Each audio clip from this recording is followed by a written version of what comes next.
Bismillahirrahmanirrahim. Assalamualaikum warahmatullahi wabarakatuh. Alhamdulillah, nusalli wa sallim ala nabiyyina wa habibina wa qudwatina Muhammad wa ala alihi wa sahbihi ajma'in.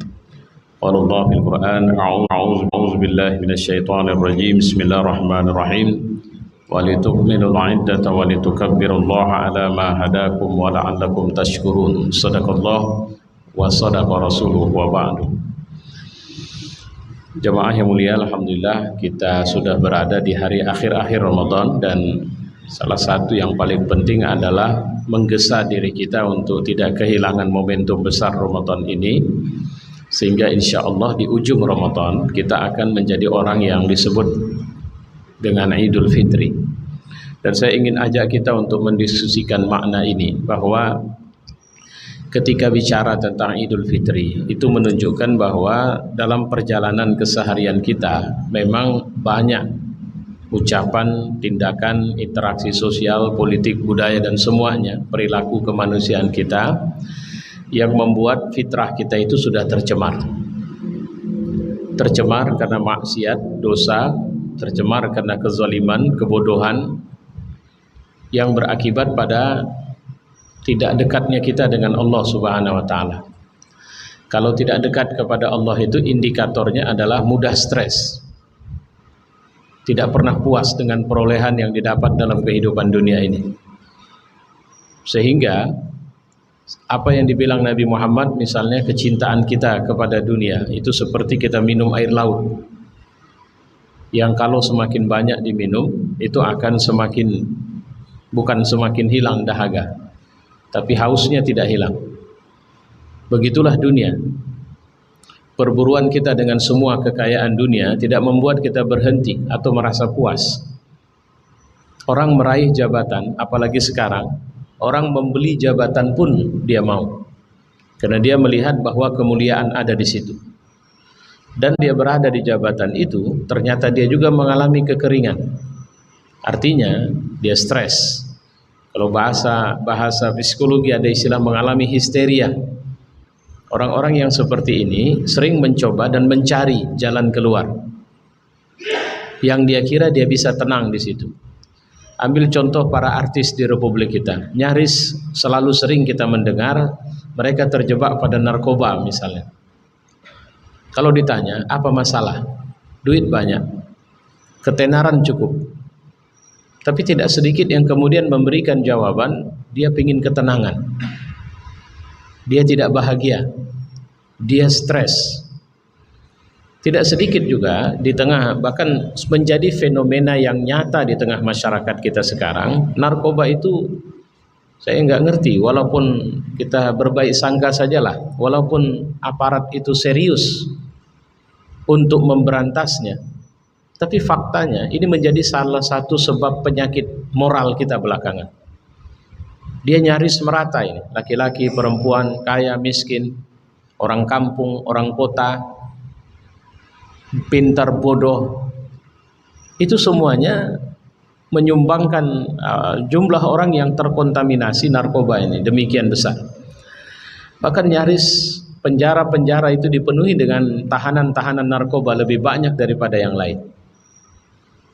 Sebenarnya kalau kita mau jujur, inilah yang saya maksud tadi dengan istilah kepanikan, histeria, stres, ketidakbahagiaan, kecemasan yang muncul terus-menerus. Kenapa? Karena apapun yang kita buru dalam kehidupan dunia tidak membuat kita sampai pada ketenangan. Itulah yang terjadi. Di samping yang lain-lain, makan, minum, senang-senang, pergi ke diskotik, dan macam-macam lainnya, itu bahagian dari mencari ketenangan dengan cara yang salah. Allah mengatakan dalam Al-Quran, ala bidzikrillahi tatma'innul qulub. Ketahuilah bahwa sebenarnya dengan zikir, dengan ingat kepada Allah itu hati kalian tenang. Nah, Ramadan ini sebenarnya kita diajak pulang.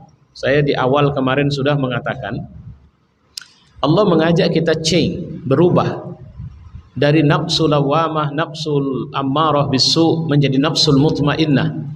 Nafsu yang titik nyamannya itu hanya dengan Allah. Dia sudah merasa nyaman, sudah cukup. Sama saya apapun silahkan terjadi, asal jangan Allah jauh dari saya. Sehingga kalau saya mendapat musibah, insya Allah saya tetap sabar. Dan saya yakin saya akan keluar dari musibah, atau saya akan mendapat pelajaran dari musibah ini, karena Allah bersama saya. Atau ketika saya mendapatkan kekayaan atau kesenangan hidup, saya akan bersyukur. Di Quran itu ada dua nabi yang memberikan pelajaran kepada kita pada dua kutub yang berbeda. Satu nabi yang pernah sukses, punya anak banyak, kekayaan cukup, hidup mapan di masyarakat, disegani, tapi kemudian dia jatuh bangkrut, habis hartanya, satu demi satu anaknya meninggal, popularitas di tengah masyarakat, kehormatan yang diberikan masyarakat, sampai pada puncaknya dia juga diusir dari kampungnya. Kenapa? Karena dia menderita penyakit. Tapi apa yang terjadi pada sang nabi ini? Dia sabar. Ini pelajaran yang Allah berikan. Pada titik terendah hidup kita, kita tidak boleh lari dari Allah Subhanahu wa taala. Bersabarlah. Karena yakinlah akan happy ending.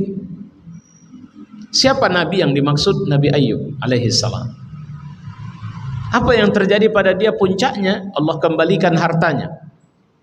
Allah berikan anak-anak yang baru, yang lebih baik dari sebelumnya.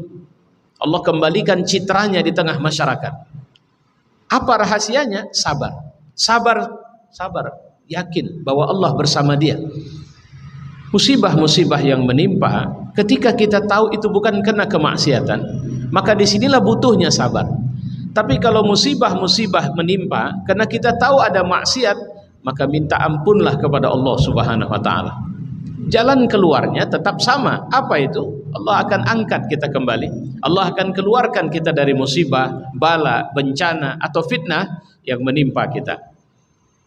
Yang kedua, nabi yang hidupnya, kalau boleh kita bilang, nggak pernah ngijak tanah. Kaya raya. Bukan cuma kaya, raja di raja. Bukan cuma rajanya manusia, dia juga rajanya jin.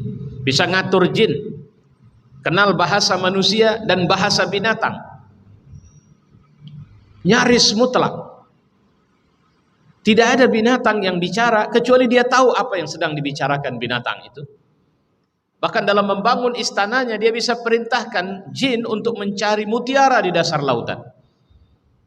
Tapi apa yang terjadi? Dia sadar dan dia bersyukur kepada Allah. Dia mengatakan hadza min fadli rabbi liyabluwani, bahwa semua ini adalah keutamaan yang Allah berikan kepadaku. Allah mengujiku. Aashkur am akfur? Apakah aku akan bersyukur atau malah aku kufur dengan nikmat yang Allah berikan itu?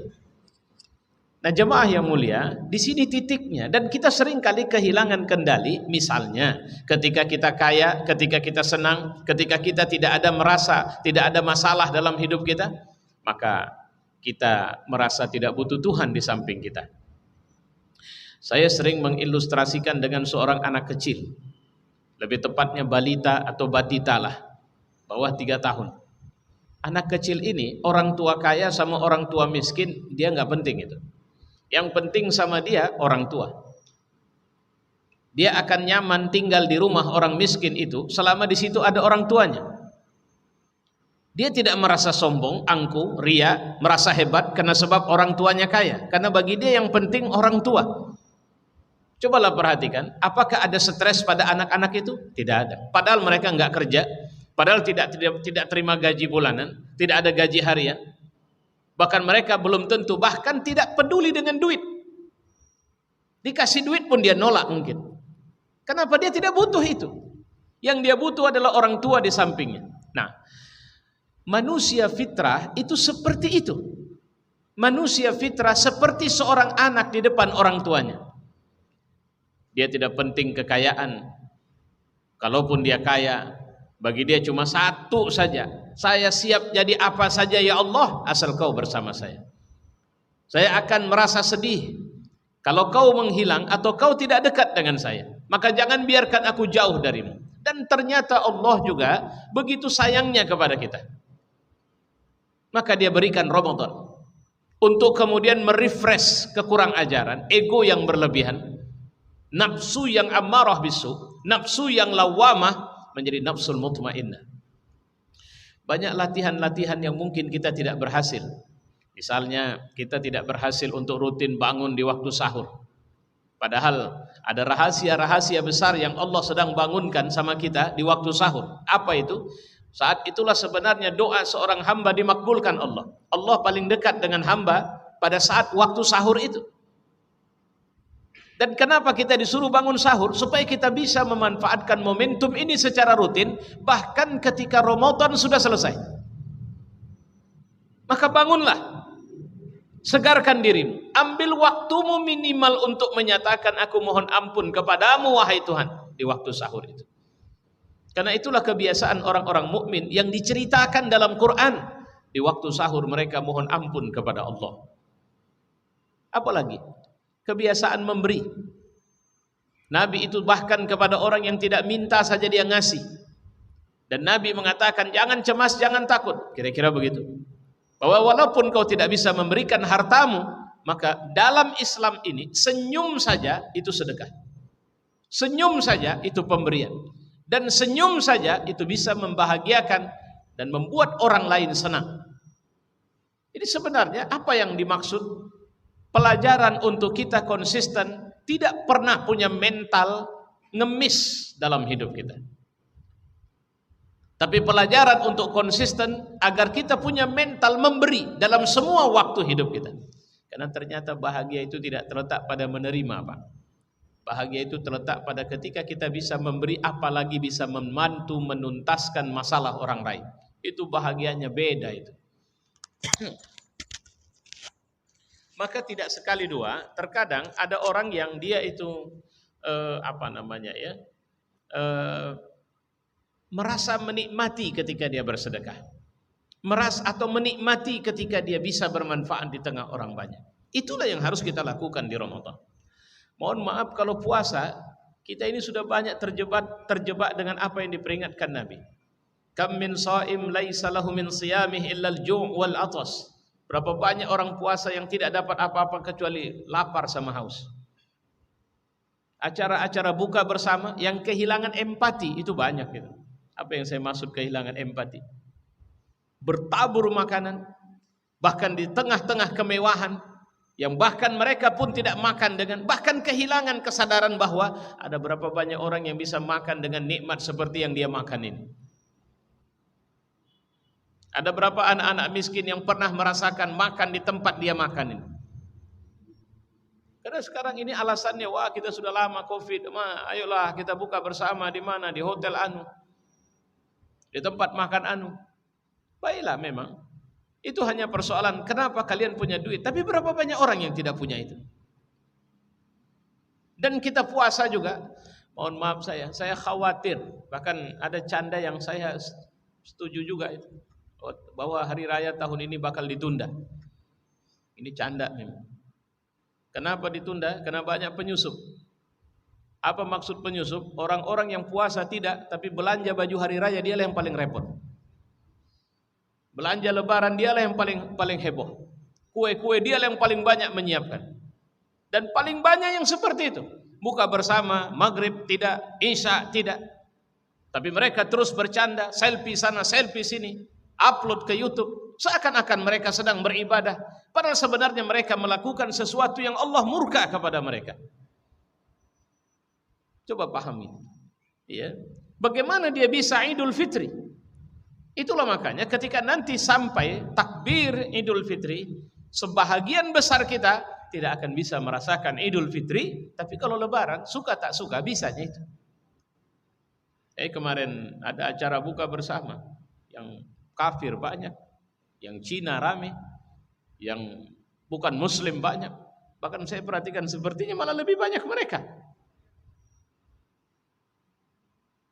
Terus kenapa? Karena mereka menyenangi. Ini acara kumpul, ini acara kongko sambil bisa makan-makan, ketemu sama kawan, sesuatu yang siapa saja menyukainya. Tapi hakikat berbuka bagi seorang mukmin itu apa? Kata Nabi, ada dua kebahagiaan. Pertama, bahagia karena sudah seharian berpuasa dan mereka berbuka pada waktu itu. Kedua, mereka akan dibahagiakan untuk masuk ke dalam surga Allah nanti.